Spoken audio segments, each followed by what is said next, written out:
Bonjour à vous, Christian Estrosi. Bonjour, Jean-François Killy. Maire de Nice, président de la métropole Nice-Côte d'Azur. Vous êtes vice-président d'Horizon, le parti d'Édouard Philippe. Christian Estrosi, question simple, François Bayrou a-t-il signé son arrêt de mort en demandant le vote de confiance le 8 septembre? Dites-le franchement.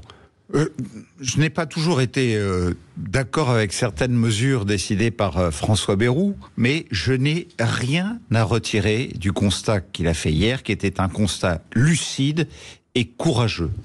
C'est un constat courageux qui devrait au moins, sur le constat lui-même, engager toutes les forces politiques du pays par intérêt général. Vous pensez que la France aujourd'hui s'endette toutes les minutes pendant que nous discutons de 6 millions d'euros. 6 millions d'euros. 6 millions d'euros. 6 millions d'euros. 6 millions d'euros. En 2026, le remboursement des intérêts de la dette dépassera le seul budget de l'éducation nationale. Vous êtes d'accord avec le constat, Christian Estrosi, mais est-ce qu'il signe son arrêt de mort? Est-ce qu'il devance l'appel, lui qui allait être de toute façon balayé par une censure? Plus tard, un mois plus tard. Il a invité à la discussion, au débat. Les extrêmes hier ont pris des positions très tranchées qui laissent à penser que la comptabilité et les additions pourraient lui refuser cette confiance. Bon, vous savez, dans la vie politique, nous avons encore une dizaine de jours devant nous. Ah, la messe est dite. Quand vous additionnez tous ceux qui veulent le voter contre, ça y est, c'est fait, quoi. Bon, on peut discuter, mais moi je suis stupéfait des réactions. Aujourd'hui, la réalité, c'est qu'il vous donne le sentiment des extrêmes gauches à l'extrême droite de rêver tout simplement que la France se retrouve dans une situation de sanction par le FMI, d'une situation de chaos absolu, et de fait, ils sont en train de constituer une coalition de chaos. C'est en réalité ce dont ils rêvent aujourd'hui. Christian Estrosi, j'entends ce que vous dites, mais que dit Édouard Philippe de la situation? Pourquoi ne vole-t-il pas au secours, comme vous le faites ce matin, de François Bayrou? On ne l'entend pas. Où sont les alliés? C'est moi que vous invitez ce matin. Vous imaginez bien que... Le patron d'Horizon aurait dû, dès hier soir, envoyer un message de soutien au Premier ministre. Vous imaginez bien que j'en ai discuté avec lui. Je suis son vice-président. Et nous faisons le même constat sur la lucidité et le courage dont a fait preuve François Bayrou, dont je vous disais tout à l'heure que j'avais pas toujours partagé toutes les mesures qu'il avait prises, mais dont je dois estimer là, avec une grande sincérité, que ce serait pour nous un chaos épouvantable, que ce serait la politique du pire si la confiance qu'il réclame lui était refusée. Christian Estrosi, le camp présidentiel mais vous voyez bien... est aux abonnés absents. Regardez hier soir, vous avez toutes les oppositions qui ont... chacun a fait sa déclaration et le socle présidentiel est inaudible. Moi j'appelle tous les députés qui se retrouvent, ou les parlementaires qui se retrouvent dans l'arc républicain, à bien réfléchir, à additionner leur voix, à tenter au maximum d'éviter qu'il n'y ait ce vote contre la confiance. On voit bien que ce qui se joue là, serait de laisser faire les extrêmes qui ne cherchent qu'une chose, c'est à se refaire une véritable santé sur les décombres du pays. Ils veulent mettre le feu en s'apprêtant à ce que la France ne puisse plus avoir de gouvernement, à ce que la France soit bloquée, en encourageant au fond le blocage qui est annoncé de toutes les forces sociales le 10 septembre prochain. Et quand je pense que ce sont les mêmes qui prétendent gouverner, qui prétendent prendre en main des communes, alors qu'ils sont en train de mettre le feu tout simplement dans notre pays, c'est la coalition du chaos, c'est une trahison nationale tout simplement de leur part. Coalition du chaos, vous dites ce matin? C'est la coalition du chaos, c'est une trahison du pays. Et pensons aux conséquences. Regardez la bourse depuis hier, qui ne cesse de s'effondrer, et vous verrez que ce soir, la situation sera pire encore par rapport à hier. Ça va s'accélérer. Les taux d'intérêt vont remonter en flèche. Les investissements vont s'arrêter. Et je le dis à ceux qui nous écoutent aujourd'hui, les conséquences vont être graves, extrêmement graves pour tout le monde. C'est l'appauvrissement global des Français qui disposent du moindre bien immobilier.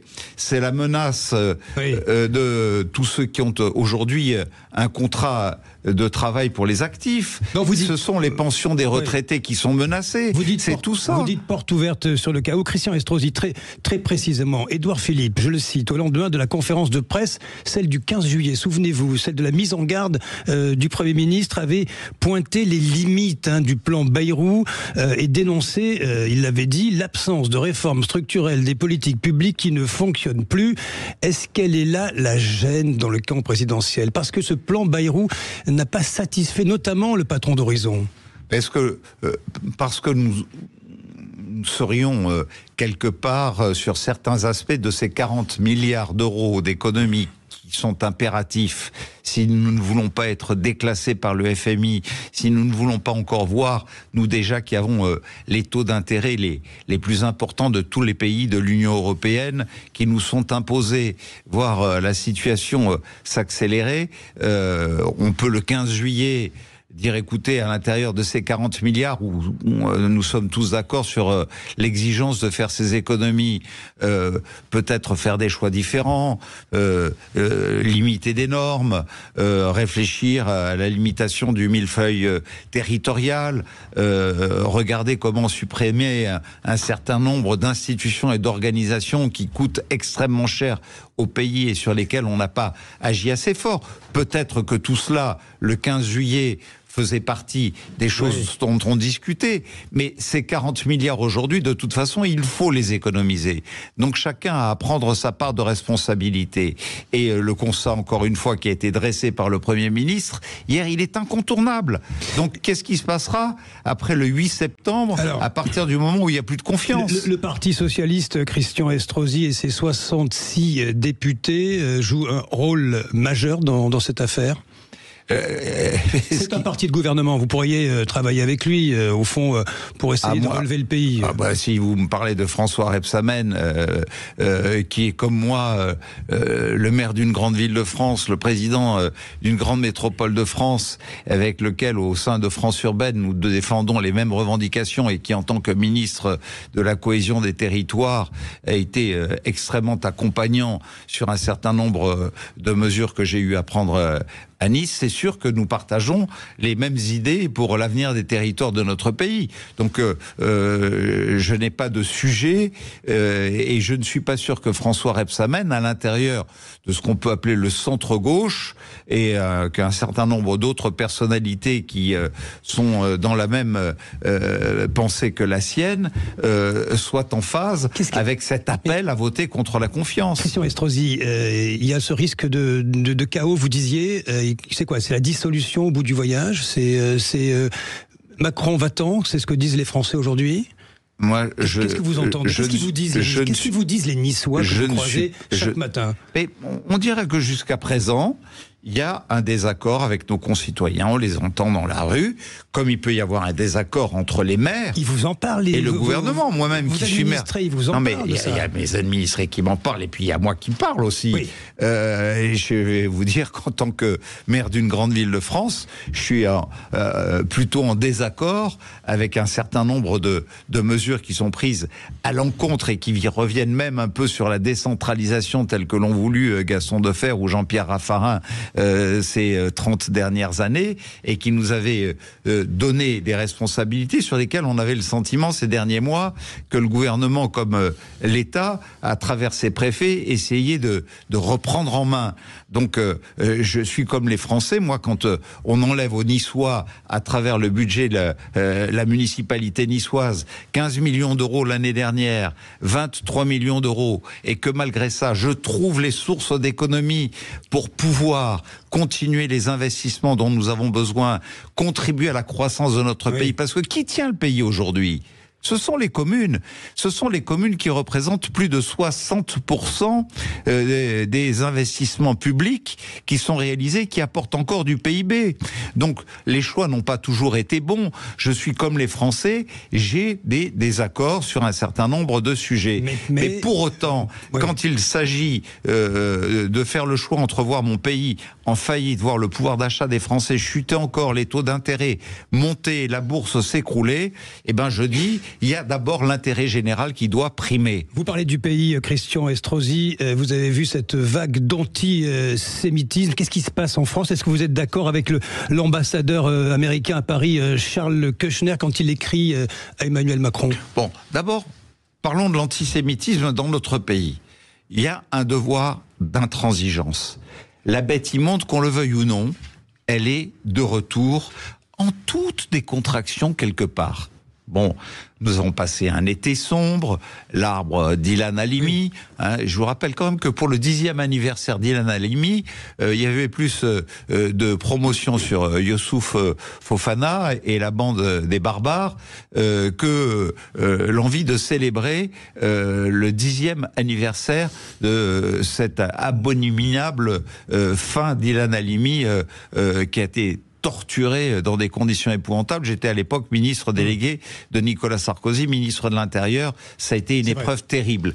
Et j'ai été le seul à aller à Jérusalem, au pied de Jérusalem, pour poser un petit caillou sur la tombe d'Ilan Halimi. Aujourd'hui, on coupe un arbre. Regardez, c'est un fait banalisé. Oui, quoi, le pays ne réagit plus à ça. On peut parler à ce refus des 150 Israéliens dans un centre de loisirs, à ce contrôleur aérien qui, à Charles de Gaulle, appelle à Free Palestine. On a banalisé tout cela. Cette banalisation, à qui la faute, Christian Estrosi? Je trouve que l'État français et que même un certain nombre de déclarations du président de la République donnent le sentiment quelque part que la France ne se cache plus, que les antisémites, au fond, font de leur opinion une opinion acceptable par tout le monde. Alors, vous me parlez de cette lettre dans l'ambassadeur des États-Unis. Alors naturellement, c'est pas dans la tradition diplomatique de procéder de cette manière. Il y avait déjà eu un appel du Premier ministre israélien. Moi, je voudrais qu'on ne confonde pas d'abord l'antisémitisme, qui est dans notre pays aujourd'hui banalisé de manière intolérable, et puis naturellement ce qui est insupportable et qui se passe sur la bande de Gaza. Mais quand vous pensez que le président de la République avait mis des conditions avant d'appeler à la création d'un État palestinien, à savoir d'éradiquer le Hamas, à savoir que tous les otages soient libérés. Vous vous rendez compte, je vous cite un exemple qui est très significatif. Pendant 2 ans, j'ai eu le drapeau israélien à côté du drapeau français et du drapeau niçois sur la façade de l'hôtel de ville. Personne n'en a rien dit, à part 50 gugus qui défilaient avec des drapeaux palestiniens devant ma mairie tous les soirs. Et puis d'un coup, parce qu'il y a un maire LFiste qui a affiché un drapeau palestinien, c'est-à-dire en réalité un drapeau noir déguisé en drapeau palestinien, un drapeau terroriste sur sa mairie, on a décidé de déposer un recours, le préfet, l'État français, contre moi pour me faire retirer ce drapeau israélien, qui était un drapeau humanitaire, puisque je m'étais engagé à ce qu'il soit enlevé au moment même où le dernier otage serait restitué à leur famille. On est donc dans des contradictions épouvantables et qui sont inacceptables pour moi. Ultime question, Christian Estrosi, parce que le temps a tourné. Les municipales, vous êtes toujours en campagne en réalité depuis de nombreuses années. Il y aura le duel des frères ennemis Estrosi.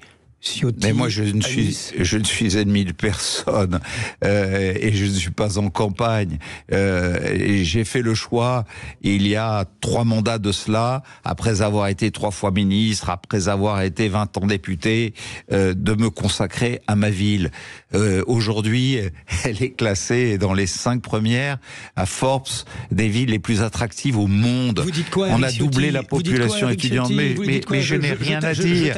C'est un adversaire comme les autres. Et puis, il y aura le débat, et ça fait partie de la démocratie. Il n'y a pas de problème. Je dis simplement que je lui ai posé une question il y a quelques jours de cela sur l'affaire des fichages qui ont été révélés par un certain nombre de vos confrères. Est-ce que c'est vrai ou c'est faux? Si c'est faux, il faut le dire. Et il vous a dit quoi? Ce sera le mot de la fin? Eh bien, pour ne pas répondre, il a dit je dépose une plainte pour dénonciation calomnieuse. C'était tellement plus simple de me dire que c'était faux si c'était faux. Mais quand on commence à afficher des gens pour leur appartenance politique, pour leur appartenance religieuse, pour l'état de leur patrimoine, j'en passe et des meilleurs, eh bien, je me dis que là où j'ai été le protecteur de toutes les données à la tête d'une des plus grandes administrations de France, des Niçoises et des Niçois, le garant de leur liberté, qu'ils ont beaucoup à craindre de ce côté. Merci à vous, Christian Estrosi, d'avoir été notre invité ce matin. Merci pour se parler vrai sur ce qui va se passer à Nice. Maire de Nice, président de la métropole Nice-Côte d'Azur et vice-président d'Horizon, le parti d'Édouard Philippe. Merci d'avoir été notre invité sur Sud Radio ce matin. 8h47 sur Sud Radio, on revient dans un instant avec toute l'équipe, Laurie Leclerc et Jules Boscherini. On va vous parler des États-Unis tout à l'heure, messieurs. On va parler de Donald Trump, une dernière sortie remarquée.